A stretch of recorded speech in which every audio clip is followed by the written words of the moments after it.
네, 지금부터 대전 동구문화원 제7차 인문학 특강을 시작하도록 하겠습니다.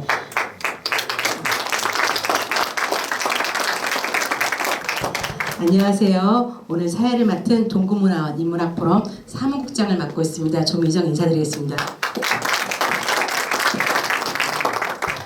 네, 오늘의 강의는 백제 금동 대향로로 본 백제인이라는 주제로 전 공주, 청주, 부여, 대구 국립박물관 관장님을 역임하신 서오선 강사님의 특별 강연이 진행됨을 미리 알립니다. 네, 강사님 고맙습니다.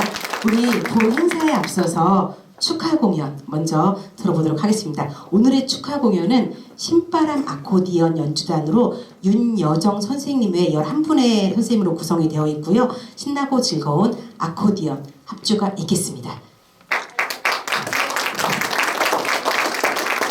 네, 큰 박수 부탁드리겠습니다. 연주해 주실 곡은 에델바이스 메들리를 시작으로 선창, 몰래방아 도는 내려까지 세 곡을 연달아서 연주하도록 해주겠습니다. 큰 박수로 다시 한번 파이팅 해주시기 바랍니다.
네, 고맙습니다. 네, 감사합니다. 큰 박수 부탁드리겠습니다. 동구문화원의 신바람 아코디언 연주단의 멋진 아코디언 합주가 있었습니다. 국민의례로 보이식을 시작하도록 하겠습니다. 먼저 국민의례 읽겠습니다. 참석자께서는 자리에서 모두 일어나서 전면에 국기를 향해 주시기 바랍니다. 국기에 대하여 경례.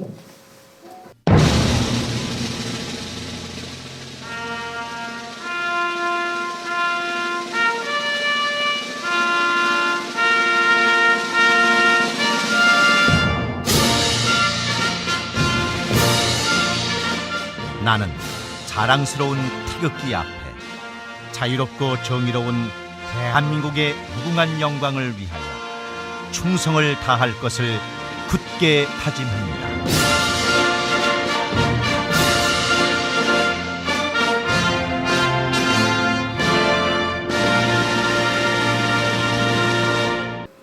바로 이상의 의식은 생략하도록 하겠습니다. 모두 자리에 앉아주시기 바랍니다.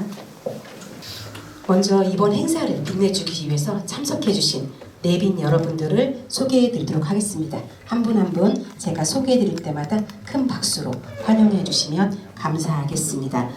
먼저 참 좋은 문화원, 동구문화원을 이끌어 계십니다. 양동길 원장님 참석하였습니다. 네, 동구문화원 인문학 포럼 이혜경 대표님 참석하셨습니다. 대전 아코디언 동호회 신호철 회장님 참석하셨습니다. 안녕하십니까. 반갑습니다. 전 대전광역시의회 김영광 의장님 참석하셨습니다. 성균관 유도회 전국협의회 송남석 회장님 참석하셨습니다. 한국유교문학회 송주영 이사님 참석하셨습니다. 대전 동구 새마을회 임진수 회장님 참석하셨습니다. 네. 전 구미시 문화예술회관 공형훈 관장님 참석하셨습니다. 네, 대전대학교 김갑동 교수님 참석하셨습니다. 고맙습니다. 남대전 장례식장 금영규 대표님 참석하셨습니다. 네, 그리고 대전 동고문화원 인문학 프로 운영위원을 참석하셨는데요. 전 KBS 아나운서 이종태 운영위원님 참석을 하셨습니다. 네. 네. 공주로 박봉주 선생님도 참석하셨습니다. 네. 그리고 서성훈 운영위원님 참석하셨습니다. 네.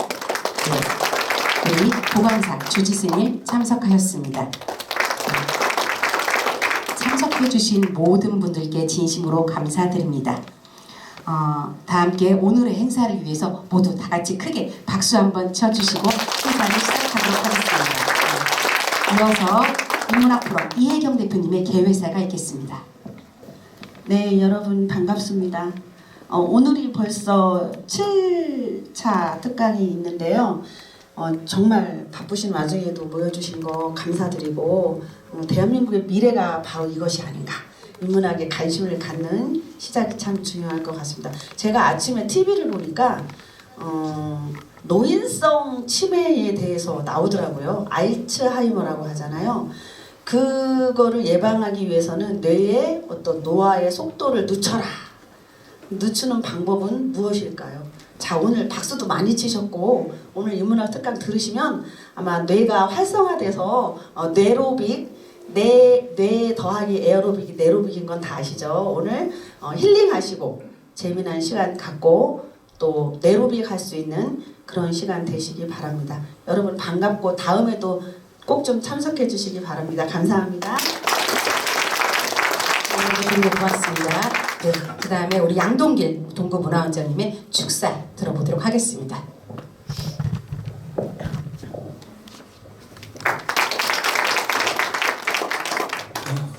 어른들이 많이 계신데 제가 풀려나와서 송구스럽습니다. 오늘 이렇게 함께 해주셔서 감사드리고요. 특히나 저보다 훌륭하신 어른들이 많이 계신데 시간방직에 제가 나와서 너무 쑥스럽습니다. 앞에 아코디언 연주 들으셨나요? 네. 저희 문화원에서 가장 오래된 연주단입니다. 20년 동안 활동을 하셨고요. 평균 연령이 75세십니다. 제가 이 말씀을 드리는 것은 문화원은 바로 우리 국민들을 즐겁게 해주고 행복하게 해주는 곳입니다. 앞으로도 많이 찾아주시고요. 또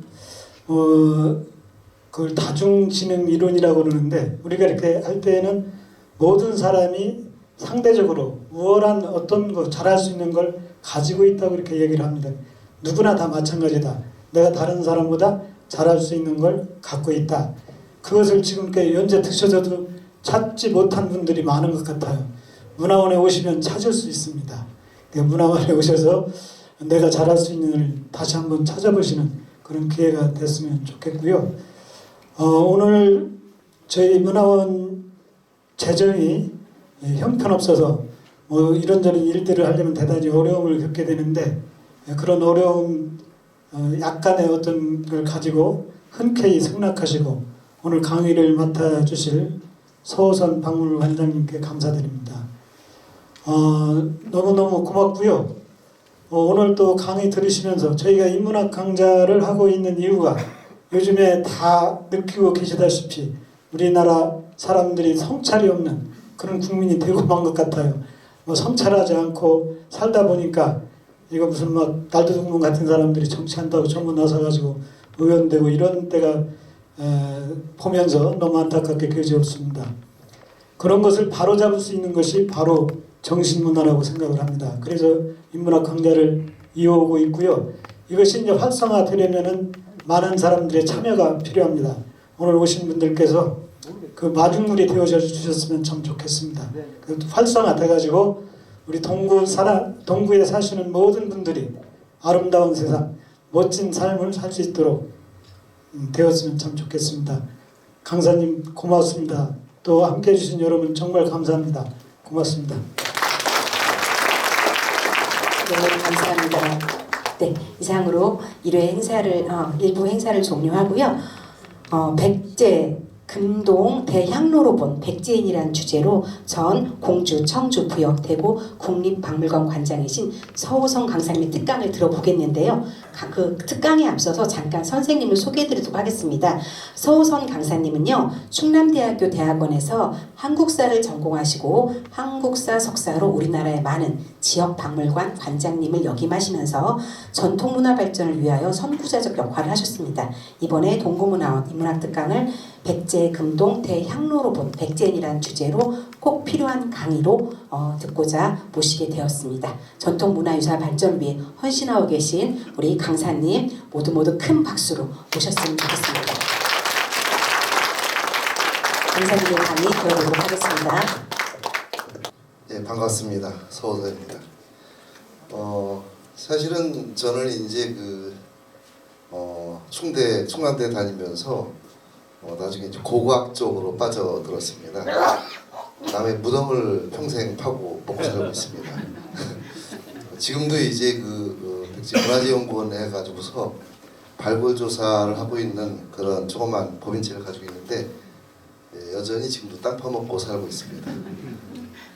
오늘은 이제 양동길 원장님이 저희 시골 흔한 말로 어디 친구 있잖아요. 아주 어렸을 때부터 초등학교 6학년 고등학교 이렇게 쭉 같이 지낸 그런 친구인데, 그래서 마침 이제 좋다고 그냥 뭐를 할까 하다가 그래도 부여박물관을 제가 참 좋아했었기 때문에, 그리고 백제를 좋아하기 때문에 전공이 백제거든요. 그러다 보니까 이제 금동 대학로를 통해 가지고, 물론 다른 모든 것을 통해서 백제를 볼 수가 있을 겁니다. 백제라는 것이 그 국가, 나라가 아닌 사람, 모든 것은 다 사람이 이렇게 운영을 하고, 나라도 역시 사람이니까. 그래서 백제 사람들은 도대체 어떤 생각을 가지고서 이런 거를 만들었을까? 도대체 백제 사람들은 어떤, 정말 그래서 백제인이라고 붙였거든요. 우리 피 속에도 아직 3분의 1은 또는 4분의 1은 백제의 피가 아직도 흐르고 있기 때문에, 그래서 그 중에 백제라고 생각되는 부분, 그런 것들이 있을 테니까 아마 그런 것을 되살린다면 좋지 않을까 이런 생각을 해봅니다. 금동 대향로는 93년도에 발견이 됐거든요. 93년도에 발견이 됐는데 12월 12일 날 발견이 됐습니다. 93년도면은 지금부터 한 30년 가까이 됐네요. 그때 발견이 됐는데 처음 발견이 되고 나서는 사람들이 깜짝 놀랐죠. 그래서 그 당시 표현이 세계적인 국보라고 표현 잘못했다가 그 당시 관장이었던 신광석 관장이 한 방 먹었는데, 국보가 세계적인 것이 어딨냐, 국내에서 국보가 되면 국보지, 어쨌든 그럼 국보 중에 국보다 해서 금동 대향로라고 이렇게 붙여왔습니다만은 차차로 설명을 듣다 보면 그런 것이 이해가 되거든요. 그 앞서 이제 백제라고 하는 나라 다 아시겠지만, 백제라고 하는 나라는 이런 나라가 되거든요. 이렇게 요때 시작이 돼가지고 3번에 걸쳐서 도읍지를 바꾸고 나중에는 660년에 이제 마지막을 다 하는. 근데 이제 그 사람들의 문화, 어떠한 모습이었을까를 단적으로 표현한 이야기가 바로 요겁니다. 요 얘기. 거미불루 화이불치라고 하는, 검소하지만 느초하지가 않고 화려하지만 사치하지 않다. 근데 저도 이 얘기가 딱 맞아 떨어진다고 생각을 합니다. 우리 문화가 보면 백제 사람들이 이제 다른 뭐 이렇게 보면 고구려 백제 신라, 뭐 가야 일본 뭐 이렇게 다 비교해 봤을 때 백제 것이 가장 여기에 적합한 표현이다라고 생각을 합니다. 신라 것은 경주박물관 많이 갔다 오셨지만 화려하죠. 굉장히 금도 많고 화려합니다. 백제 것은 금이 있어도 금이 별로 화려하지가 않고 소박해 보이거든요. 그게 이제 무슨 뭐 기술이 아니 그것도 아니고 금이 없어서 그것도 아니고 다만 백제는 이런 것을 좋아하다 보니까 예를 들면 여기 원장님이 그림을 그리시는데 우리나라 사람들은 유난히 수묵화를 좋아해요. 담백하게 그리는 그 그림을 참 좋아하거든요. 근데 중국 사람들은 좀 더 무게 있고 일본 것은 조금 가볍죠. 화사하면서. 근데 그런 거 보면 우리나라 사람들은 그 수묵화가 좋기 때문에 그 수요가 자꾸 더 생기고 근데 그런 것들이 이제 고구려 백제 신라 하게 되면 백제 쪽이 가장 가깝지 않을까 이런 생각도 한번 해봅니다. 그게 바로 뭐냐면 검소하지만 느초하지가 않고 화려하지만 사치하지가 않다. 그렇게 볼 수가 있습니다. 이게 향로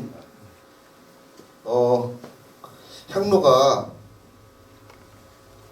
처음 나왔을 때가 바로 이 사진이 처음 나왔을 때 그 사진입니다. 잘 보시면 이런 데가 아직도 이렇게 녹수무처럼 이게 땅에서 나오게 되면 이제 물로 세척을 하게 되는데 그런 것들이 아직 남아 있는 이 사진입니다. 이 사진. 지금에는 이런 사진이 안 나옵니다. 보존 처리를 했기 때문에 모든 유물들은 보존 처리를 다 합니다. 보존 처리하게 되면 아직은 지방에서는 보존 처리 장비가 없기 때문에 서울로 올라갑니다. 이때도 93년 12월 12일 날 발견이 돼가지고서 곧바로 서울로 올라갑니다. 제가 이제 공주 박물관장 할 때 공주 왔더니 공주 사람들이 저 박물관에 있는 거 전부 다 가짜라고 다 저 서울에 중앙박물관에 있다. 이제 중앙박물관에서 공주 내려왔거든요. 있다고 그래서 아니 무슨 얘기냐고 그러니까 이 사람들은 71년도에 무령왕릉이 발견될 때 그 물건들이 전부 다 서울로 갔었거든요. 2년 후에 다시 내려왔거든요. 다 보존 처리한 다음에 그러니까 돌아온 건 안 쳐다봐요. 간 것만 쳐다보지. 똑같이 그래서 그때 공주에서 내내 5년 동안 아니라고 돌아서 보라고 여기 있다고 왜 돌아온 건 안 쳐다보냐 부여갔더니 똑같더라고요. 향로 저거 가짜라고 진짜 서울에 있다고 또 부여도 똑같이 근데 되게 이제 올 때는 무령왕릉 때도 그렇고 향로 때도 그렇고 한번 출토가 되면 처리한 다음에 바로 안 오고 한번 돌아옵니다. 전국을 한번 돌아서 왜냐면 들어오면 이제 다시 안 나가니까 이렇게 돌아서 이제 와 주는데 또 부여가 그래서 이렇게 되는데 사실 이렇게 보존 처리가 되고 나면 그 다음에는 이런 사진이 안 나와지거든요. 그리고 보존 처리라는 것은 그렇게 쉽게 되는 게 아니거든요. 어떤 거는 10년, 20년 걸리기도 하거든요. 근데 이게 향로라고 하는데 우선 향로에 대해서 얘기를 해보죠. 향로는 이것도 향로가 됩니다. 요거는 우리나라 것 같지가 않죠. 요 중국 겁니다. 중국 건데 혹시 중국에 다 다녀오셨죠? 절에 가보셨던가요? 향 피우죠? 중국도. 그런데 우리처럼 이런 향로에 한 개 넣던가요? 이렇게 다 바르잖아. 매워. 그래가지고 경내가 막 연기가 꽉 찰 정도로 그게 이제 중국의 향로 그러니까 신앙의 어떤 방법인데 이게 이제 언제 거냐면 중국의 주나라 딱 겁니다. 주나라 가면 모든 우리나라 이 동양의 예법이 요때부터 시작이 됩니다. 주나라 때부터. 그래서 주례라는 말이 있고 거기서부터 이제 나중에 공자도 그렇고 그 이후도 그렇고 근데 우리나라도 어쩔 수 없이 중국의 영향을 받으니까 근데 요것이 향로인데 이때는 향로라고 하지 않고 뭐라고 하느냐 훌로라고 합니다. 훌로. 훈중소독 있죠. 그럼 이건 왜 피우냐 이건 사실은 소독하는 거예요. 무슨 뭐 향 피우는 것이 무슨 이런 게 아니고 소독하는 우리 흠양한다고 하는데 흠양이 아니고 소독하는 거. 이런 데 다 청소하고 공기는 나중에 이걸로 연기로 소독을 하거든요. 그래서 훌로였는데 기왕이면 냄새 좋은 걸로 하자 하면서 한 대까지만 해도 훌로였는데 그 뒤로는 향로라고 이름이 바뀌게 됩니다. 그러니까 이런 거는 다 훌로였겠죠. 이렇게 해서 근데 이것은 그냥 집 안에 놓는 게 아니고 야외에 있는 거죠. 지금도 중국에 가면 이거 되게 많이 있죠. 그렇게 많다는 것은 그 당시에 그렇게 죄례 행위가 많이 있었다는 거죠. 서양 쪽에서는 그런 죄례 행위가 별로 없는데, 왜냐면 서양 쪽에는 제사를 지내는데 청소가 없어요. 근데 여기 동양은 이렇게 이걸 통해서 제사를 하거든요. 그러다 보니까 이 향로가 굉장히 자꾸 부각이 되고 중요해지고 그러면서 만들어지기 시작하죠. 그 뒤에는 한나라 때는 좀 작아집니다. 이렇게 작아지는데 이것이 이제 뭐냐면 이게 산이죠. 여기 밑에 몸통이고 이거 뚜껑인데 산이 있습니다.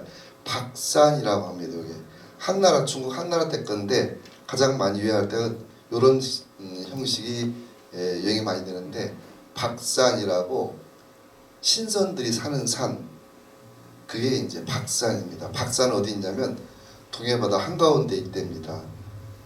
저 중국에서는. 근데 그 동해가 우리나라 발해만이다. 막 그런 말이 있는데 어떻게 보면 우리나라 동해 쪽일지도 모르겠어요. 어쨌든 그런 박산이 그때 많이 표현이 돼가지고 박산에서 이렇게 여기서 향이 나오게 됩니다.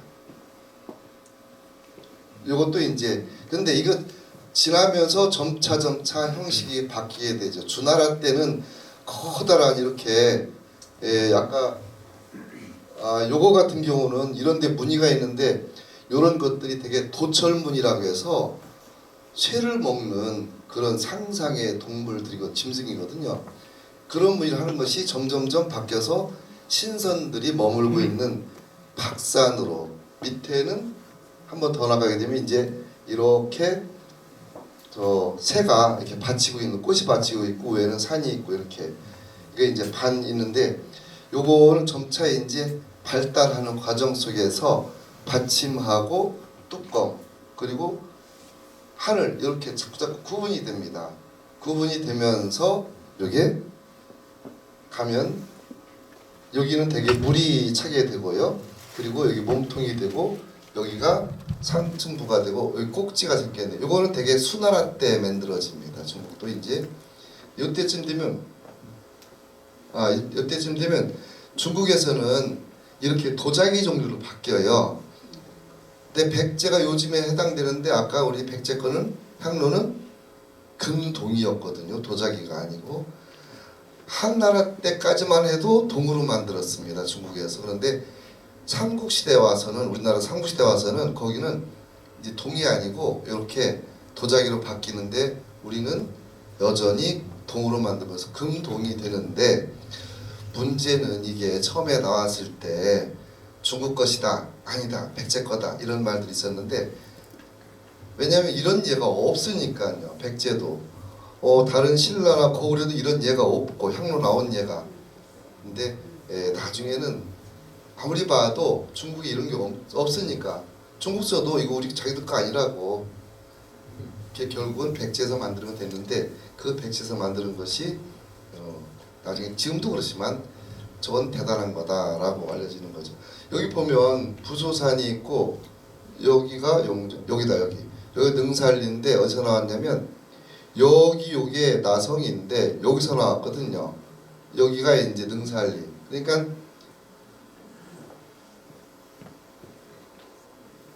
요 나성 바깥에 여기가 나성이니까 이 성이 이렇게 부여 시가지가 됩니다. 이 성.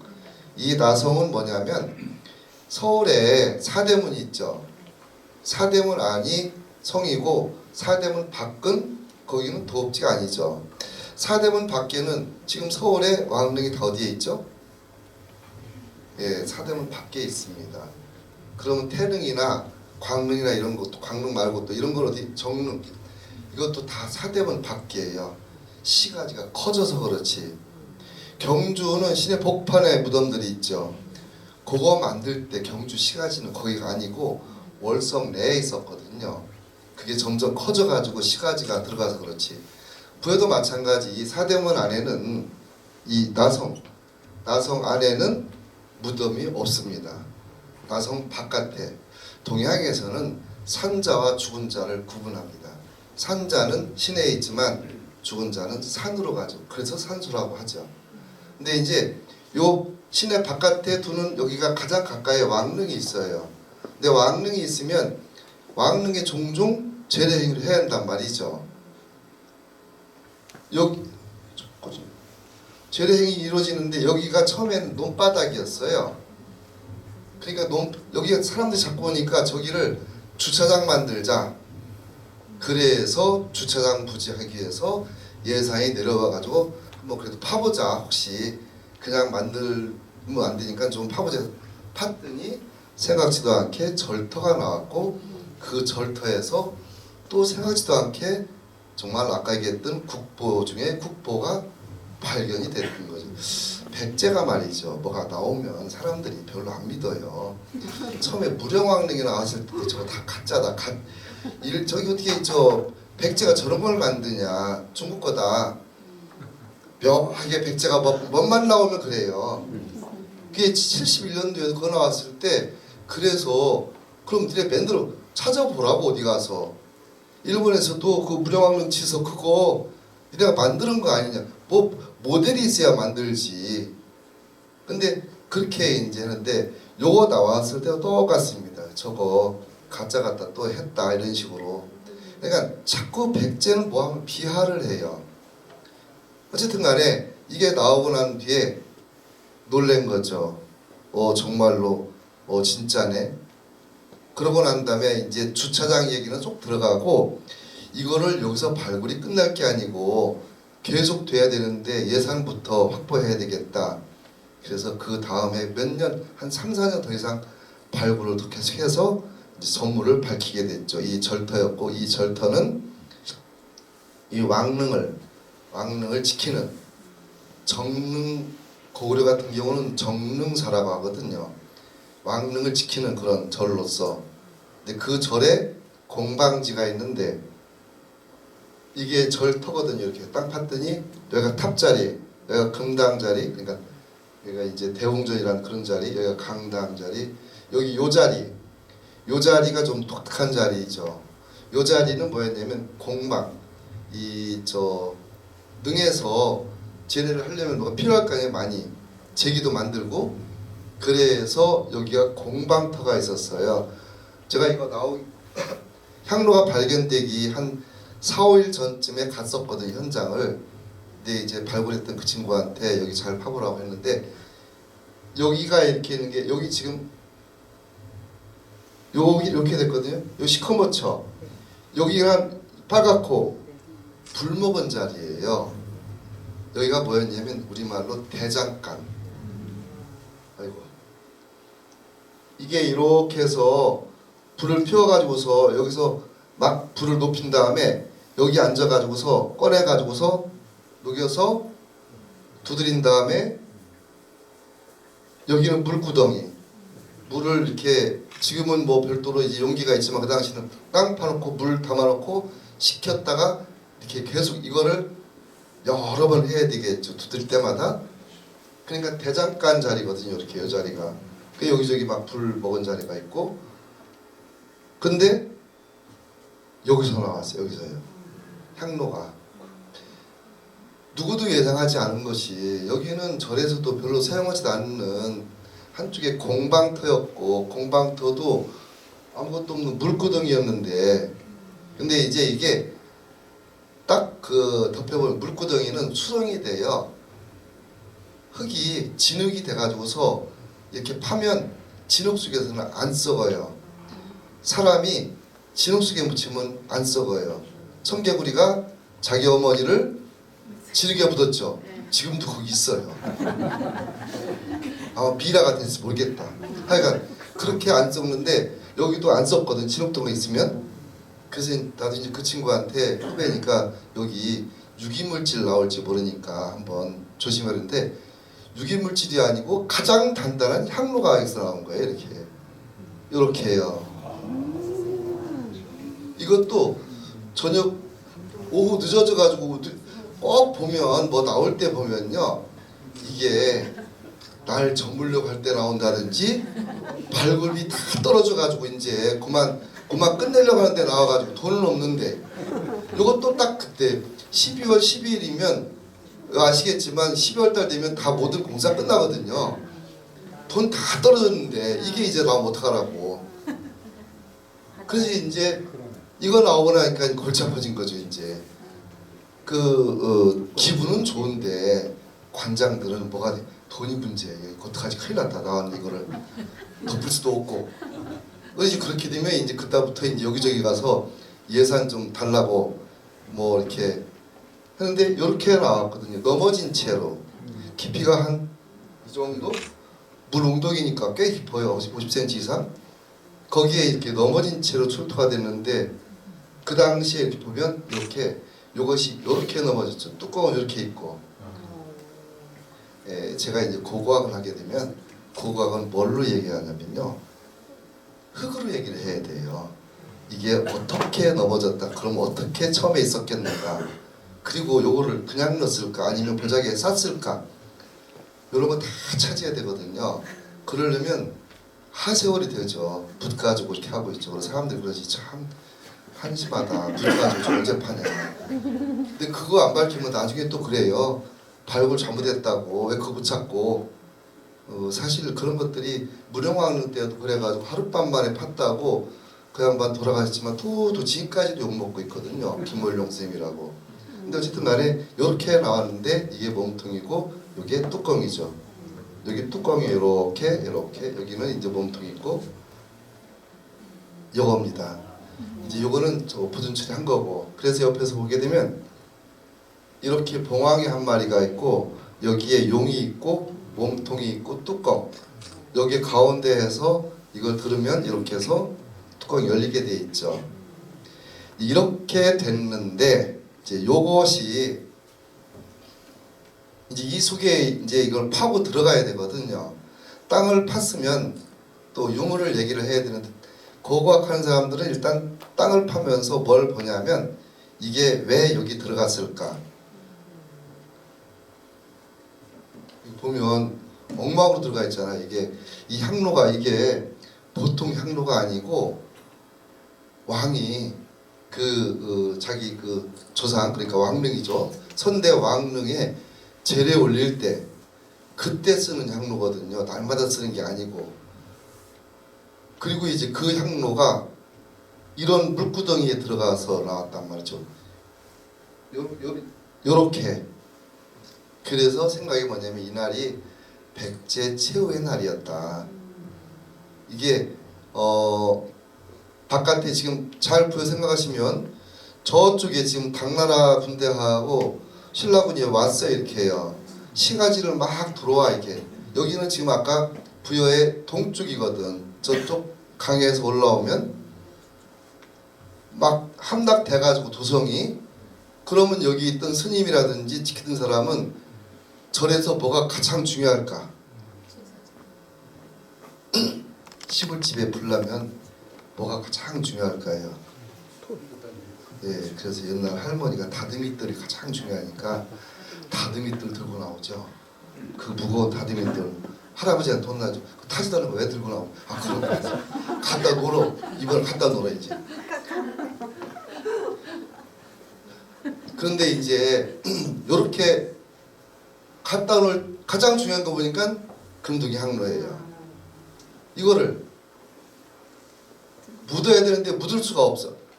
전쟁 나면 다 묻죠. 땅속에 묻고 도망가고 있다뇨. 묻을 겨를도 없는 거예요 이제. 그러면 이미 파져 있는 여기에 넣는 거죠.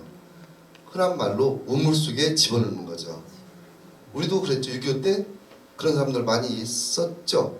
우물에다가 집어넣고 도망가는 거. 나중에 못 찾아서 그렇지. 이것도 마찬가지. 갔는데 일이 끝나면 이제 찾으려고 했는데 문제는 돌아오지를 못한 거죠. 근데 부여를 제가 보면 몇 군데에서 그런 게 보여요. 여기는 이제 왕릉 가까이 있는데 그 절터였고 또 한 군데는 왕궁터.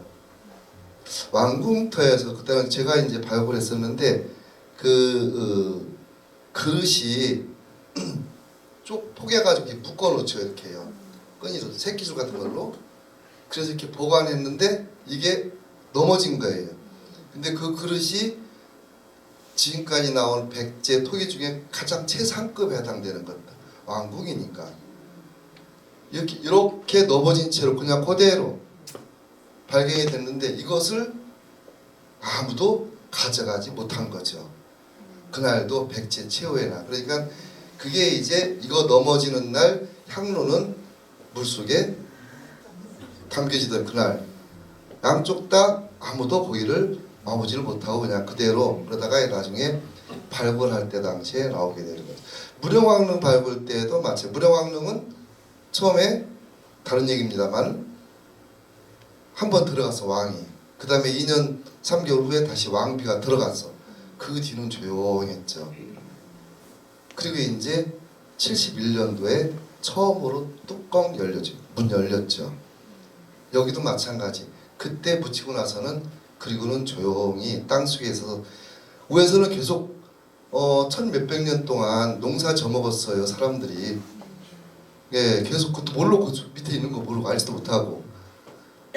그리고 나서 이렇게 발견이 되는데 그래서 이제 그 당시에 아니 논바닥에 이런 게 있으니까 이거 한 개만 있는 게 또 있는 거 아닐까 싶어서 그 다음 해에는 금속 탐지기 가지고 돌아다니면서 도굴꾼도 다 돌아다니라고 혹시 나올까 봐서. 근데 이상하게 딱 한 점만 있는 거예요. 그리고 이 향로를 만드는 거는 딱 한 점밖에 못 만들어요.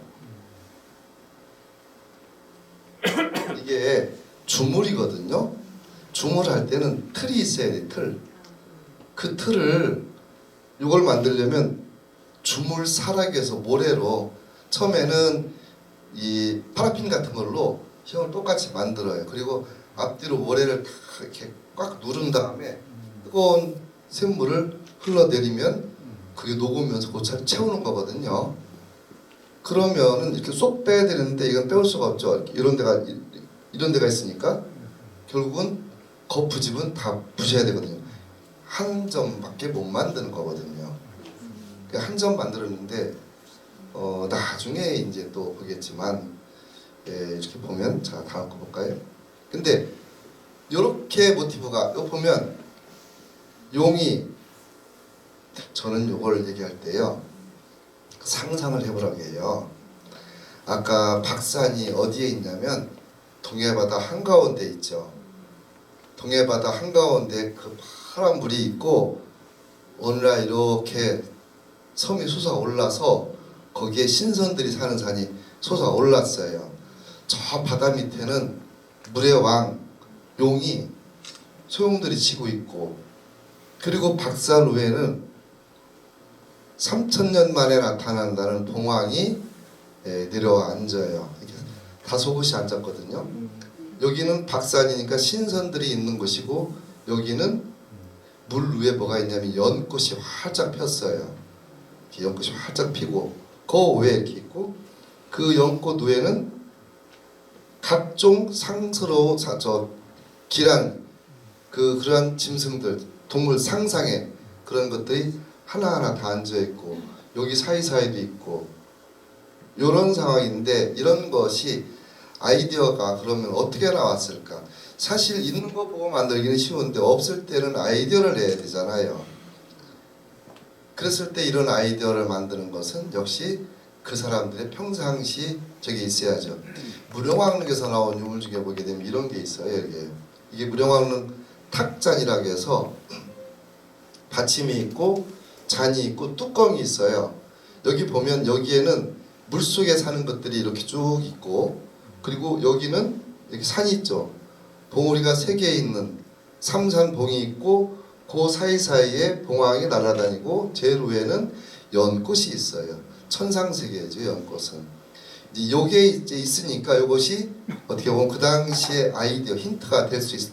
기본 바탕에 백제에서 이런 그 구도가 많이 이용이 됐구나 이미 요거보다 한 몇십 년 앞에 있었구나 하는 걸 볼 수가 있죠. 용의 바닥을 보면 아까 용을 밑에서 찍어봤어요. 사실은 우리가 박물관에 가면 이거를 꼼꼼하게 볼 수가 없잖아요. 항상 그래도 요거는 이렇게 그 독립된 장에 있어서 뺑 돌아가면서 볼 때는 눕배 같은 거 요즘엔 핸드폰이 좋아가지고 핸드폰 가지고 땡겨 보면 자세히 나와요. 박물관 관람할 때 하나의 팁인데 핸드폰을 가서 자세히 보는 거예요. 여기 그림 하시는 원장 그림 하시면 옛날 그림 감상할 때 휙 지나가는 게 아니라고. 그거를 가까이도 갔다 멀리도 갔다 이렇게 크기가 있으니까. 또 우리 저 한 친구가 쓴 글에 보면 우리나라 동선이 옛날 이렇게 돌았었거든요. 중앙박물관이 이렇게 돌다 보니까 다른 건 다 괜찮은데 그림 감상할 때 그림은 이렇게 그려져 이렇게 세워서 이렇게 가니까 이쪽부터 봐야 돼. 우리 꽁지부터 본다. 한 예를 들면 세안도 그렇게 긴 세안도를 이쪽부터 보면 그림은 저쪽에 있는데 한 10m 저쪽에 있는데 그래서 그 다음에 바꾼 게 뭐냐면 지금은 동선을 이렇게 바꿨어요. 그 친구가 일찍 죽었지만 동선 바꿔야 된다. 우리 그림 보려면 그래서 오른쪽부터 이렇게 돌아서 지금은 이제 제대로 볼 수 있는데 그렇게 볼 때도 그림 크기에 따라서 작으면 가까이 봐야 되고 멀리 봐야 되고 그래서 가까이 보야 사랑스럽고 아니 이쁘고 오래 보아야 사랑스럽고 그 똑같은 거거든요. 가까이 보고 오래 봐야 되거든요. 오래 보면 보여요. 향로 저는 이제 박물관에 있으면서 이거를 수시로 봐요. 볼 때마다 달라요. 비 올 때 보면 다르고 또 눈 올 때 다르고 이런 것이 다 유물들이 다른데 이 유물이 그냥 다 사연이 있어요. 박물관에 있는 거 하나하나가 집안에 있는 뭐 투가리한 게 깨진 거 그 천년 후가 되면 그거 다 사연이잖아요. 투가리 깨졌다 이거 그때 뭐 없는 집안 살림에 장만했는데 애가 깨뜨렸다 그런 것처럼 박물관에 있는 거 다 사연이 있거든요.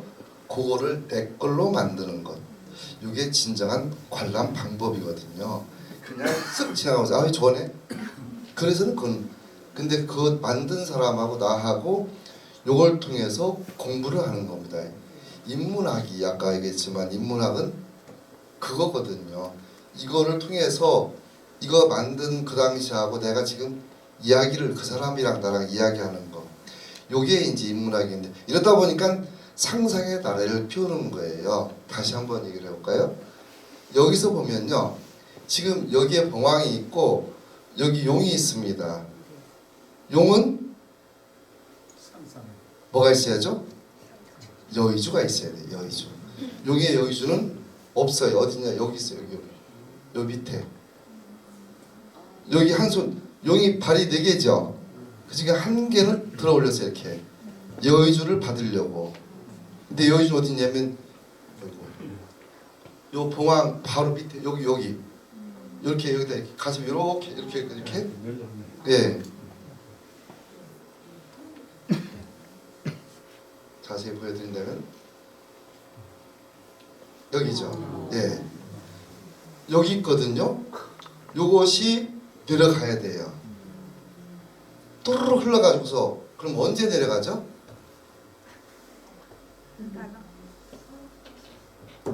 봉황을 때려잡아야지 뭐. 예. 봉황을 때려잡고 고무줄총으로 쏜다든지. 예. 근데 봉황이 뭐 그런 걸로 죽겠어요? 예, 상상의 저건데. 근데 이제 봉황이 스스로 날아가게 해야죠. 그게 이제 고고학의 한계가 뭐냐면요. 물건이 있잖아요. 물건에서 소설을 써내야 되거든요. 인디아나 존스 마냥.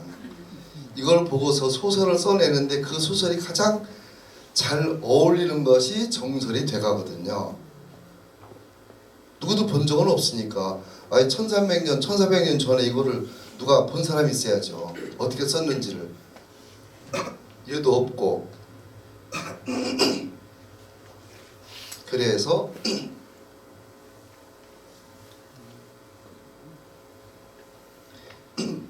여기 봉황이 날아가게 만들어야지만 여기 여의주가 떨어져서 이렇게 박산, 이 봉래산이라고도 하죠. 봉황이 왔으니까 굴러서 바다에 퐁당, 예, 떨어지고 나면 다시 또 가라앉겠죠. 그럼 저 밑에 있는 용이 그때 잡는 거죠. 그럼 언제 정말 용이 나를까요? 참 봉황이 나를까요 이게? 힌트가요. 여기에 구멍이 5개, 이쪽에 5개, 10개의 구멍이 있고 봉황의 가슴 앞에 여기에 2개가 있거든요. 총 12개의 구멍이 있어요. 향을 피우면 여기에서 여기에서 연기가 올라와요. 제일 끝으로 가볼까요? 아이고. 원래 이렇게 뒤죽박죽해서 봐야 되는데 제가 박물관 갔을 때는요 이렇게 일렬로 가라고 하지 말. 누가 백과사전을 1페이지부터 봐요. 필요할 것만 딱 찾아보면 되지. 그래서 박물관 가면 그 백과사전이니까 1페이지부터 보지 말고 보고 싶은 것부터 하라고. 이렇게 향을 피우면 이거는 이제 연출하니까 더 조금 폈는데 이걸 많이 피우면 이게 여기 향이 나오면 요 봉황이 착시 현상에 의해서 움직여요. 날아오를 듯이. 그러면 날아오르면 여의주가 떨어지죠. 그래서 이것이 돌고 돌고 돌아서 여기 밑에 있는 용이 드디어 이걸 잡습니다. 용이 여의주가 생기면 하늘로 올라가죠. 이런 거를 하나의 시나리오가 탁 나와지는데 이거를 만드는 사람이 없어요. 그러니까 이건 계산된 거잖아요. 여기다 향을 피우면 그럼 움직인다. 움직이면 당연히 떨어지겠지. 그러고 나면 그걸 잡아서 용도 올라가겠지. 봉황도 날아가지. 그리고 난 여기서 뭘 하냐면 내가 뭔가 기원을 하잖아요. 기원하면 하늘 올라가죠. 여러분 우리 젊었을 때, 아주 어렸을 때 상여 나갈 때 보면 방 앞에서 뭘 바싹 깨틀죠. 바가지를 크게 깨틀죠. 그 정 뜨는 소리거든요. 깜짝 놀래가지고 귀신이 놀래서 다시 못 오게 이제 동구 밖에 가면 옷까지 다 태우죠. 그거 가지고 가라고 이제 하늘로 가지고 보낼 수 있는 방법은 연기밖에 없거든요. 그래서 다 태우거든요. 뭐 조선시대 와서는 또 별도로 보공이라고 해서 저승가서 입으라고 해서 다시 다 새 옷을 만들어서 관 사이에 다 껴주죠 이거. 그게 이제 미라 나올 때 보면 지난번에 시립박물관에 안정나시 복장들 나오죠. 다 그건 그런 의미고 또 그거든요. 근데 정작 나갈 때는 입던 건 다 태우거든요. 저승가 저 가지고 올라가라고. 이렇게 해서 되는 건데 이게 올라가고 나면 이게 다 올라갔는데요. 다 올라갔는데 여기서 이제 백제 사람들 생각을 찾는 거예요. 백제 사람들이 내가 저 향로는 실패작이라고 얘기를 하거든요. 그러면 사람들이 그러거든요. 아니 무슨 실패작이라고 하느냐. 잘 보면 야 실패했다고. 그렇지만 그 실패한 거를 계속해서 썼다고 고쳐서. 그게 백제 사람들. 아까 처음에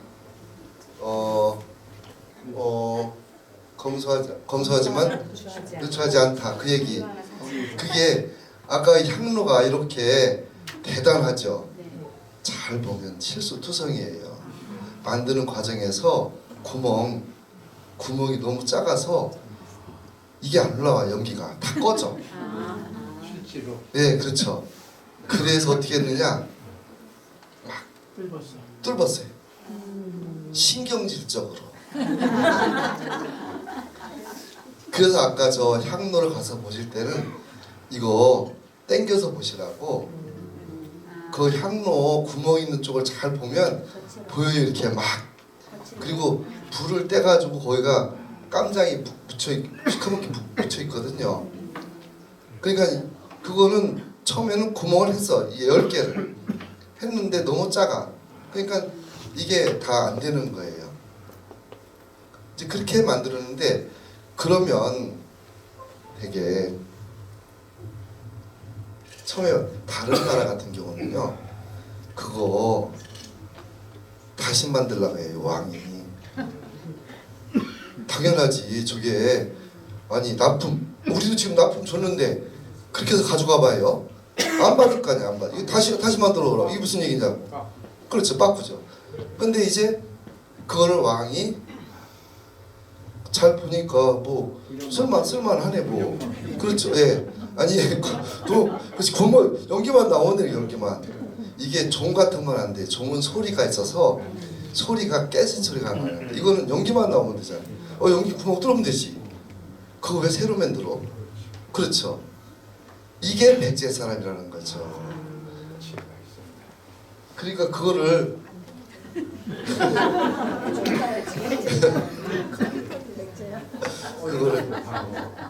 그거를 백제라 그래요. 그렇죠. 요거 말고 아까 또 있는데, 그거 말고도 제가 이렇게 쭉 백제 전공인데 공주박물관, 부여박물관, 서울 볼 때마다 이 백제를 왜 이러냐. 아니 신라는 잘 만들었는데 왜 우리 백제 거는 꼭 어딘가 이렇게 뭐 빠졌네 2%가.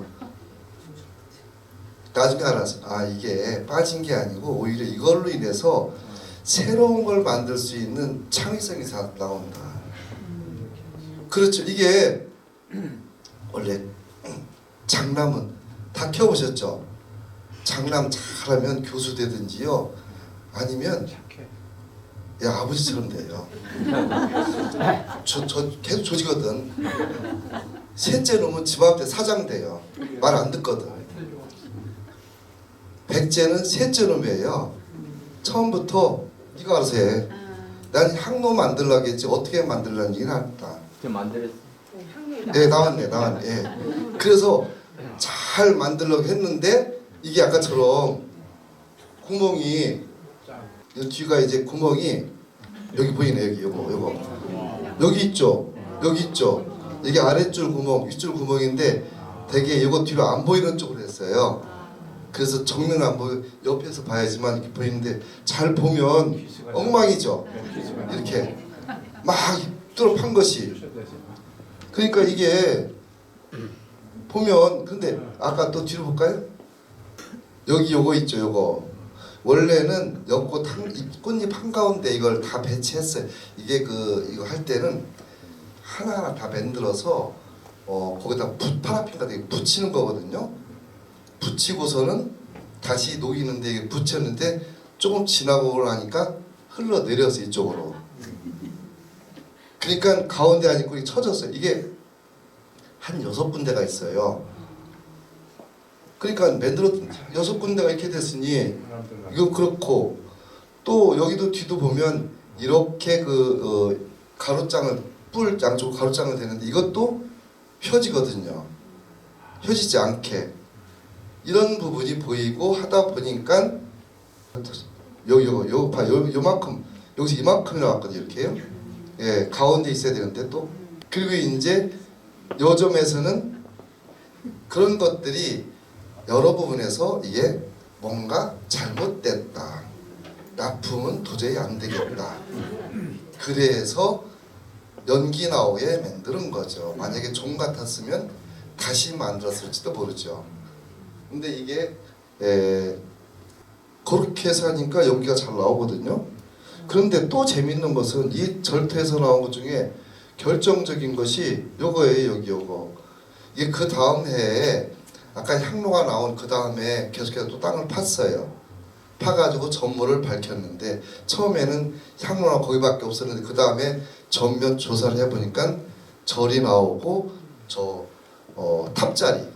탑자리가 나오고, 탑자리는 가운데 보면 꼭 이렇게 목탑을 세울 때는 기둥을 쫙 올리거든요. 저 위에까지. 그리고 밑에 사리를 넣어요. 땅 속에. 여기다 이게 나무가 이제 기둥이었던 자리고 여기에 요 바닥에 사리를 놓거든요. 여기에 살이 덮는 감이고. 근데 파헤쳐졌어요. 이렇게. 그래가지고 이게 뒤집어졌어. 살이 어디가 없어지고. 요것만 나왔어요. 아마 이 속에 뭐가 있었어야 되는데 그게 다 없어졌어요. 이제 아마 그것은 모르지. 마지막 날 그쪽 애들이 훑어 다 파갔는지 아마도 그럴 가능성이 크죠. 저는 불내놓고 이제 다 탄 다음에 파갔을. 근데 백제 창왕 13년 창왕이 위덕왕이거든요. 요게 나오고 그래서 아까 그 향로가 언제 만들어졌다. 왜 만들어졌다. 성왕이 앞에 있는 성왕이 그 옥천에서 죽었어요. 관산성이라는 데서 신라 군사한테 매복군한테 잡혀가 죽었는데 그 아버지를 위해서 딸이 저걸 만들었다라고 탑을 세웠다. 그 기록이거든요. 그런데 문제는 여기 전면인데 여기 뒷면이거든요. 사람들이 물어봐. 이건 무슨 구멍이냐고. 이거요. 실패작이에요. 땅 파다가 돌 파다가 잘못돼서 이게 깨지고 그러니까 돌려서 앞에다 다시 제대로 해서 파서 넣었어요. 아마 이 계획이 잘못됐던 이것이 그러니까 여기는 요 자체도 지금 곡률이 다르죠. 뭐가 잘못됐어요. 그러니까 다시 이렇게 넣었거든요. 충분히 그러겠다 백제는. 왜냐면 자기들도 보면 그렇고 아니 이거를 신라 같은 데면 다시 만들어요. 일본 거 다시 만들어요. 중국은 바로 죽여요. 근데 백제는 그냥 그대로 만들어서 써요. 요 곡률이 어디냐면 석굴암 곡률하고 똑같아요. 이렇게 요 곡률이. 예, 요거는 아치고. 근데 백제의 아치는 우리나라에서 아치가 처음 들어온 것이 백제거든요. 중국에 들어왔지만 그 아치 천정이 나중에 불국사 만들 때, 석굴암 만들 때 적용이 되는데 어쨌든 이렇게 되는 거 보면 참 이 사람들은 우리끼리는 뭐라 백제니까 그거 백제는 충분히 그러고도 남는다. 융통성이 있고 아량이 있고 그러니까 백제는 새로운 걸 만들 수가 있는 거예요. 아까 장남은 다른 걸 못하고 계속 그러니까 선생님 돼요. 아주 올고다가 FM대로 해서. 근데 셋째 놈은 절대 말 안 듣고 반대로 가다 보니까 사장 되고 사장 되면 못된 놈도 되고 그렇죠. 못된 놈도 되고 그래서 보면 근데 이런 것이 백제 사람들 유난히 새로운 게 많이 만들어져. 그리고 이렇게 오래도록 가지가 않고 계속 변해요. 뭘 하나 만들었다. 그러면 조금 있다가 바뀌어요. 이게 이제 쭉 보면서 우리가 그 신라 거라든지 가야 거 이런 거 할 때는 접근이 쉬워요. 고고학도 통계니까 쭉 가다 보면 이게 틀어진 것이 보여지는데 백제는 바로바로 바뀌어요 이게. 그러니까 이건가 하면 벌써 바뀌어 있고. 그래서 저는 그런 부분이 백제 사람들이 굉장히 융통성이 윗사람은 융통성을 다 받아주고 밑에 사람은 그럼으로 인해서 창의성을 개발할 수 있다. 그래서 백제가 훨씬 많은 문화적인 다양성을 만들어낸다.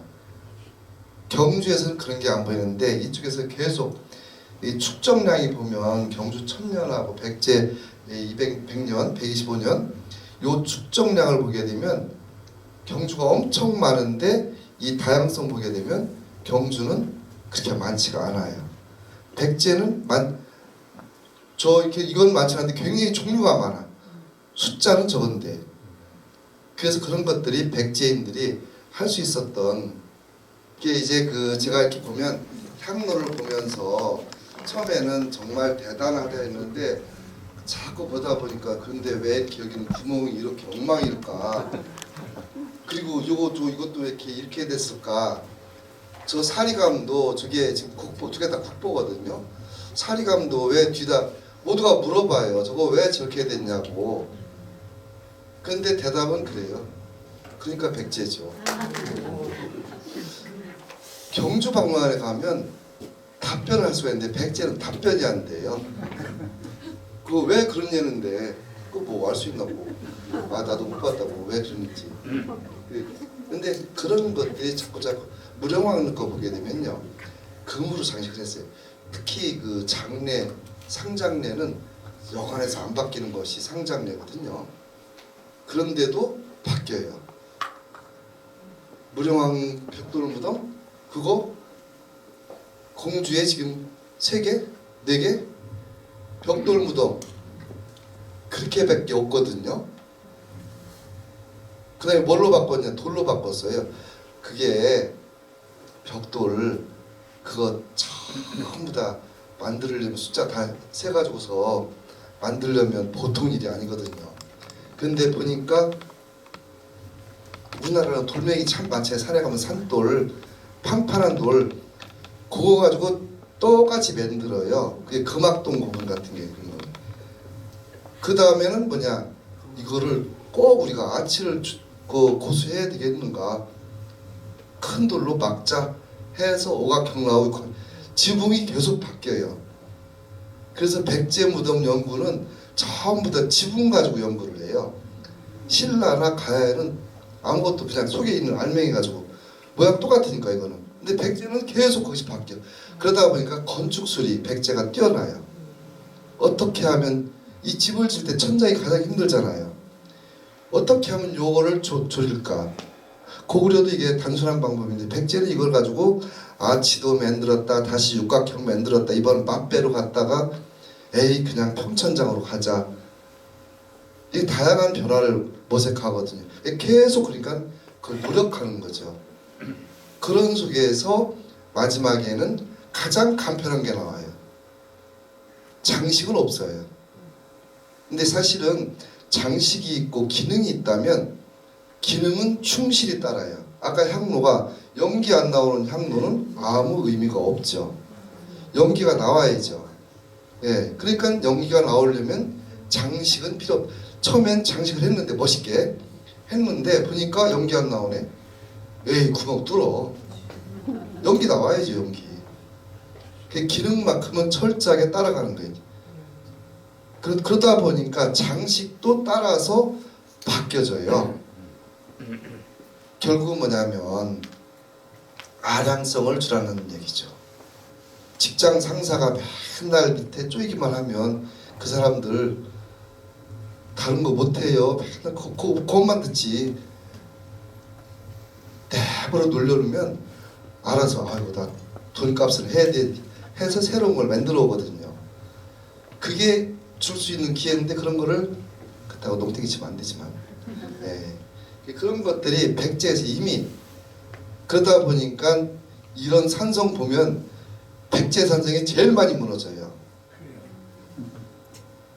빈약해. 3년 산성이 영화에서 안 무너지는 신라코는. 근데 백제는 대신 숫자가 많아요. 숫자가 많고 잘 무너져. 또 잘 고치고. 그래서 계속 활용하고 쓰고 이런 부분이 나는 백제 사람들의 뛰어난 어떤 적응력이다. 그것이 없으면 백제는 물론 이제 마지막에 백제가 멸망하는 거는 백제가 무슨 뭐 잘못해서 그건 순전히 중국 때문에 멸망하거든요. 중국이 고구려한테 패했잖아요. 수나라 무너지고 당나라도 또 패했잖아. 우회전법이 그러면 백제를 무너뜨리고 그 다음에 고구려를 치자. 그대로 해서 백제는 그래서 무너진 거거든요. 신라랑 연합해가지고 예전에 부에 갔을 때 낙양박물관이랑 저 자매를 맺을 때 있었는데 그때 낙양박물관장한테 얘기했지. 백제가 뭘 잘못했다고 중국을 이렇게 백제를 그렇게 못살게 굴었냐 망가뜨렸냐 왜 의장을 랩 들어가고 그랬더니 그 양반이 죄송하다고 그러는데 죄송하지는 아닌데 대신 그 물건 빌려달라고 하고 물건. 그래서 그때 이제 문물 교류생활 때 그쪽에서 물건을 빌려오는데 좀 수월하게 됐거든요. 백제는 그렇게 잘했는데 왜 거기서는 물건도 안 주고 말이지 멸망시켜놓고 의자와 갖다 죽이고 그게 저 백제가 잘못한 게 아니고 중국이 그래서 멸망했는데 안 그랬으면 백제 사람들의 그 문화적인 또 실제로 그 뒤로 제가 경주 방문 가면 그 얘기하거든요. 경주에서 내세울 만한 게 뭐 있냐? 경주에서 뭐 했을까요? 경주에 저 말하면 지적받을까 봐 사라져. 불국사, 첨성대, 뭐 석굴암, 안압지 다 언제 다 통일신라 때문에 만들어졌어요. 백제가 멸망한 뒤에, 백제가 멸망하기 전에는 없었어요. 아마 첨성대 하나 정도, 황룡사, 구층탑, 그거는 선덕여왕이랑 사이가 좋을 때 황룡사 구층탑. 백제를 많이 만들어봤거든요. 구층탑도 만들어보고 거기는 아예 아비지 기록도 나오죠. 아비지가 가서 도와줘가지고 지금 황룡사에 가면 있거든요. 아비지한테 고맙다는 그런 얘기. 석굴암, 아까 석굴암 이 아치는 없거든요. 신라 아치 없어요. 거울도 없어요. 백제는 무령왕릉 이후에 아치가 굉장히 많이 유행이 됐어요. 이렇게 사리강 만들 때도 아치를 하고, 그리고 이제 무덤에서도 이렇게 천장 만들 때 했고, 그런 것들이 나중에 백제가 그쪽에 아이디어를 주는 거죠. 불국사, 아사달 아사녀가 만들었다잖아요. 근데 이제 불국사 보면 탑이 두 개 있죠. 석가탑이 있고 다부탑이 있고. 근데 대부분 사람들은 아사달이 석가탑을 만들었다고 생각을 하는데, 우리 쪽은 그렇게 생각하지 않고 석가탑은 김대성이 만들었고 아사달은 다부탑을 만들었다. 다부탑을 만드는 것은 대단한 창의력이다. 저거는 저런 것을 다른 나라에서 만들어 본 적이 없다. 다부탑은 1층밖에 안 돼요. 기단 이렇게 올라가고 뚜껑, 그러니까 지붕돌 하나밖에 없고 1층밖에 안 되거든요. 그 다부탑은 백제 사람 아니면 도저히 만들 수 없는, 그리고 밑에 올라가는 청운교, 백운교, 아치 그거, 백제의 토목기술, 그런 것들이 불국사 저 축대 다 만들고 하지 그냥 만들어지는 게 아니라고. 다 그때 만들어진 거라고. 그래서 백제인들의 아이디어, 백제인들의 설계, 신라인들의 시공만큼은 신라가 기가 막히게 잘해요. 착착 잘 맞춰요. 지금도 그렇죠. 아주 거기는, 근데 이쪽에는 거기는 말이 딱딱 떨어지는데 우리는 그래요, 그리요, 알아시오, 뭐 이렇게 그런 것들이 이렇게 보면 백제 사람들이, 저 가서 그러거든요. 솔직히 이런 부분에서 왜 그쪽 사람들은 생각을 못하냐, 이런 여유 있는 부분을 사택지적비라고 있는데 명문이 있는 글씨 비석이거든요. 그 글씨에 보면 사택지적이라는 사람이 인생이 무상해서 그래서 절을 졌다, 이 내용이에요. 이제 근데 보면 거기 기록이 뭐냐면 나날이 정신이 가고 다달이 몸이 쇠약해져 가고, 그래서 탑을 만드는데 옥을 쪼아서 탑을 만들고 저 금을 쪼아서 집을 만들고, 이런 글이 있는데 신라나 고려는 그런 글이 없어요. 그저 땅 뺏기에서 어디 거도 내 땅, 저기도 내 땅, 여기저기 내 땅, 여기는 인구화. 백제는 그런 게 하나도 없고 전부 다 그렇게 인문학적인, 이렇게 나이 먹어가는데 여기 아까 그 구멍을 안에서 본 거거든요. 요렇게 엉망으로 뚫었어요. 이렇게 여기는 저쪽 또 꼭지로 올라가는 그 구멍인데 여기 쭉 올라가서 안 보이고 요렇게 엉망으로 10개를 뚫었거든요. 저는 이제 대교약졸이라고 썼는데 노자도덕경에 대교약졸이라는 말이 나오거든요. 커다란 기교는 약간 졸렬한 거하고 같다, 이런 식으로 약간 어설프게 보여진다라는 게, 이런 부분이 우리 문화 속에서 이런 부분이 대교약졸에, 근데 중국에서는 잘 안 보이거든요. 일본도 깨끗해요. 그런데 이상하게 백제 쪽에서 이런 게 잘 보여가지고서 사실은 이것도 용이 있고 봉황이 있는데 제가 이제 중국의 남경에 가서 이걸 찍어봤어요. 했더니 중국의 봉황이나 용은 조용해요. 움직이질 않아요. 생동감이 안 생기고 백제는 생동감이 있거든요. 뭔가 자꾸 이렇게 보여지고 여기는 이제 벽돌 문중에 봉황이 한 마리 여기서 울고 있고 여기 산이 있고 요런 기반 요 아까 저 무령왕릉에서 나온 은제 탁자이랑 같은 그런 저거죠. 가시거들랑 부여방문에 가시거들랑 꼼꼼하게 보세요. 그래서 구멍 쪽 꼼꼼히 보고 여기 뒤에 보면 저는 요 이게 공술의 발달은 지탈 천조한데 의기영어는 출어백제라 이누아라는 분이 계세요. 조선 말기에 스님이면서 미술사학 하신 분이었어요. 근데 이분이 뭐라 했냐면 우리나라 공술의 발달은 지탈 천조 요 말이 참 재미난 말이거든요. 하늘이 만든 거를 뛰어넘을 정도에 이른다. 뛰어넘었다가 아니고 뛰어넘을 정도에 이른다라고 했거든요. 천조한데 그 출발은 아마도 백제일 것이다 라고. 제가 이렇게 건축을 하다 보면 전에도 그랬는데 이게 건축하다 보면 이렇게 석가래가 있어요. 석가래가 이렇게 끝에를 살짝 날렸거든요. 그것 보고 소매거지라고 하는데 우리 저 한복의 소매처럼 이렇게 해서 그래가지고 날렵하게 만들었는데 그것을 내가 건축하시는 선생님한테 물어봤어요. 요거 만약에 고구려 백제 신라라면 어디랑 가깝겠냐. 백제겠지 당연히 이거는. 그런 곡선을 만들어내는 데는 백제라고. 경주에 가서 제가 백제가 곡선이고 신라가 직선이라 그랬더니 어느 날 봤더니 경주에 그 곡선이 되게 많아요. 천마총 보니까 굉장히 많아. 근데 봤더니 곡선이 달라요. 곡률이 달라. 백제의 곡선은 부드러운 곡선인데 거기 곡선은 아주 날카로워요. 중국의 남쪽 지방에 저기 지붕 보면 하늘로 찌르죠. 예. 하늘을 갖다 거스를 정도로 찌르는 그런 곡선. 약간 신라 쪽이 그런 곡선이라면 백제 쪽은 받아들이는 곡선.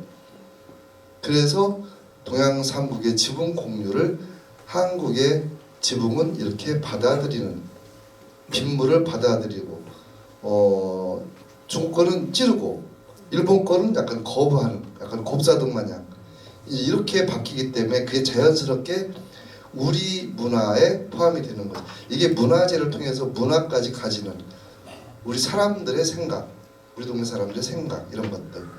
근데 그 중에서 한국 사람과 중국 사람과 일본 사람, 이거는 또 다른 얘기인데 예전에 그러셨대요. 아까 그 무령왕릉 잘못 파셔가지고서 하루 저녁에 파신 다음에 평생 후회하시다 돌아가신 삼불 김월룡 선생님이. 근데 그 당시는 우리나라 수준이 그거밖에 안 됐어요. 절대 욕하지.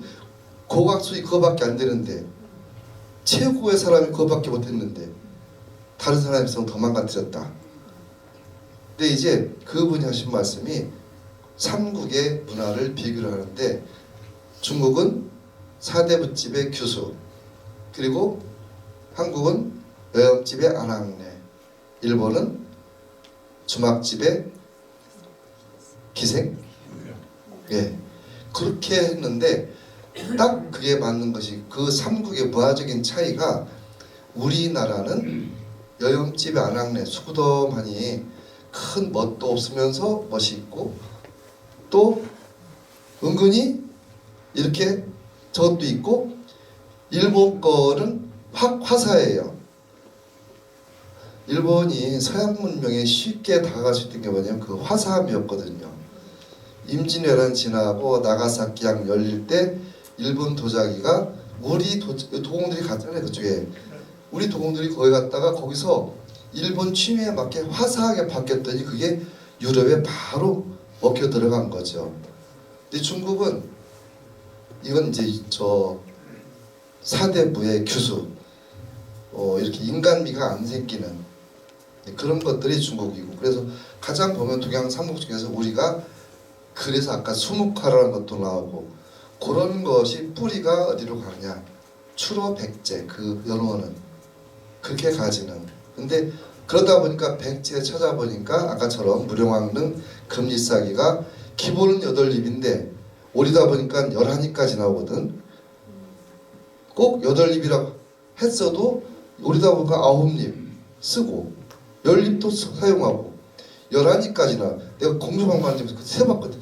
이렇게 해도 다 그냥 쓰네. 근데 보여갔더니 또 이렇게 깨진 거는 부여에요. 참 백제에 삼족tuk이라고 있어요. 다리 셋 달린, 예, 다리가 한 개 잘렸어요. 그럼 어떡하죠? 넘어지죠. 안 넘어지게 하려면 푸시해야지. 기가 막히죠. 나머지 2개를 잘라요. 나머지 2개 잘라서 그냥 접시로 쓰는 거 이렇게 해요. 그래서 그거를 아까 저 지도교수에 그분이 그 통계를 해서 되게 많아요. 1개는 잘리는데 나머지 2개는 자른 거 잘라가지고서 그렇게 이용하는. 그게 바닥이 갈렸지 그냥 쓰는. 그게 백제 사람들이란 거죠. 버리지 않는다. 예, 그걸 그냥. 근데 그게 이제 무덤에 또 묻혀요. 예, 저승 갈 때 가서 쓰시라. 근데 물론 이제 백제는 불교가 일찍 들어와가지고서 부작품이 별로 없어요. 저승이 없고 다시 이렇게 윤회하니까. 근데 그런 속에서 볼 때 그 백제 사람들의 문화적인 것은 부드럽고 우아하고 곡선적이고 여성적인데 그 바탕은 어디서 나오냐면 부드러운 아량 또는 창의적 끊임없는 변화에 대한 추구, 이런 것이 새롭게 만들어지는 거죠. 그러다 보니까 새로운 창의적인 부분이 나와서 새로운 작품 만들 수 있고, 요즘에 컴퓨터 프로그래머였잖아요. 우리 원장님도 전에. 그런 것도 백제인이기 때문에 가능할 수 있었다. 그런 것이 제 생각입니다. 그래서 향로를 보면서 백제 사람들 이야기할 때 이런 얘기를 주로 하는데, 그렇죠. 이게 실은 백제는 경주에 가서는 백제는 신라한테 망한 게 아니니까, 예, 중국한테 망했으니까 그저 그런 거 가지고 괜히 중국 너무 좋아하지 말라고, 이제 그 백제와 신라가 합쳐가지고 통일신라문화 만들었지 않냐고. 예. 그렇지만 백제를 잃어버리지 말라고 그 창의적인 부분. 백제를 전공하셔서 예. 좀 자꾸 격상을 시키는 거 아닌가? 저도 그래가지고 이 부여박물관이에요. 공주박물관. 어떻게 보면 그렇게 하면 모든 그런 작품이 예. 우유부단하고 예. 절제가 안 되고 예. 이렇게 흐리멍텅하다, 나쁘게 얘기하면. 예. 그런데 지금 교수님 말씀은, 관장님 말씀은 예. 아주 백제는 그리고 찬란하게 얘기한 거죠. 좋게 얘기해줘.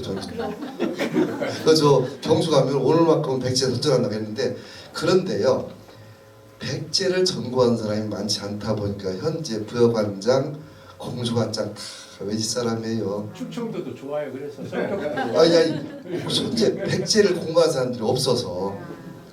공부한 사람이 있어야지만 열리 관장들이 오는데, 그래서 영남 사람이 와서 내가 물어봐요. 그 영남 사람 얘기예요. 와서 보니까 이게 경주에 있던 친구가 와서 다르다. 그리고 얘기를 해요. 아까 그 사리감 그거 경주박물관장 12년 이영훈 관장이 그랬어. 그거 백제니까 그렇게 만들지 않냐고. 그 친구가 나중에 중앙박물관장 했는데 12년간 경주박물관장 하고 그 전에 이제 잠깐 부여관장 했었지. 근데 그 친구도 그런 얘기예요. 그거 백제니까. 그리고 다보탑 그것도 부산 출신이. 아무래도 자기는 아사다리 만드는 게 다보탑일 것 같다고 자기도. 나도 그렇게 생각한다. 제대로 봤다 이제는 백제를. 그게 이제, 그런데 그것이 사람들한테 첨성대, 경주에 가서 첨성대라니까 그 누가 얘기했냐 해서, 경주에는요 윤경열 선생이라고 지금 돌아가셨는데 마지막 신랑이라는 분이 있었어요. 그분이 그 얘기했다. 신라놈들 저거 보면 들어라고. 저 공줄이 안 나온다고 이렇게. 그쪽에서는 공주 나오려면 딱딱 가기 젖어야지 값없이 밋밋한 건 있을 수가 없다. 그분이 얘기했다. 아무 말도 안 하지 뭐. 안 합지 그 앞에는 신라가 만드는데 뒤에 공률이고 곡선이고 이거는 감히 생각을 못한다. 전혀 안 보이는 저 뒷부분. 그것이 백제인들의 아이디. 이건 건축학하는 사람들이 그 사람들이 그러거든요. 저 뒤에 공률은 신라에서는 저게 안 나온다. 백제는 하니까 저게 나오지. 실제로 백제는 정원 문화가 굉장히 발달했거든요. 부여라는 동네가 맨 흔한 말로 물구덩이에요. 비만 오면 물에 그러니까 그 물을 다스린 것이 연못을 조경을 했거든요. 그러다 보니까 연못이 아까 향로에 바다가 나오게 되고 거기에 연을 심고 그리고 거기에 방장 선산을 번떴다 하는 국남지 기사도 나오고 하는. 근데 그런 것들이 다 그냥 지나쳐가요. 백제하는 사람이 없어요. 그러니까 그런 것들이 늘 안타까워서 백제 이런 좋은 점이 있는데 라는. 그렇다고 백제하면 또 먹고 살기 힘들죠. 뭐 더군다나 망한 나라뿐만 아니라 요즘에 인문학 해가지고 얼마나 먹고 살기 힘들어요. 다 이공계로 하는데. 근데 마지막에 죽을 때는 인문학으로 오더라니까요. 덜 먹고 사시지 뭐. 그렇죠. 저는 그러니까 뭐 이렇게 그냥 뭐 비싼 거 안 먹어도 되잖아요. 여담입니다. 제가 콩팥이 나빠져가지고 먹을 수가 없습니다. 어쨌든 이렇게 인문학 포럼 쪽에서 인문학 쪽에서 자꾸 접근을 해서 사람들이 좀 마음 편하게 싸움하지 말고 그렇게 살기를 저는 바랍니다. 그래서 지금도 저 시립박물관에 일주일에 한 번씩 나가서 그냥 이런 강의하거든요. 문화재 얘기도 하고. 그래서 기왕이면 재미있게 살자라는 의미로 오늘 뭐 두서없이 그냥 얘기했습니다. 고맙습니다. 고맙습니다. 질문 있으시죠? 네, 그렇습니다. 검소 하나도 취하지 않고 화려 하나 사치하지 않는다. 백제는 그럴 수 있다. 우리도 그럴 수 있다. 넓은 아량과 인정과 그런 포용을 가진 우리들로 좀 살았으면 좋겠고요. 수고해주신 강사님께 크게 박수 한번 부탁드리겠습니다. 고맙습니다, 선생님. 우리 남는 건 사진이라서 꼭 촬영을 해야 됩니다. 단체 사진 찍고요. 4시. 하나, 둘, 화이팅! 고맙습니다. 저희가 오늘 그냥 시간을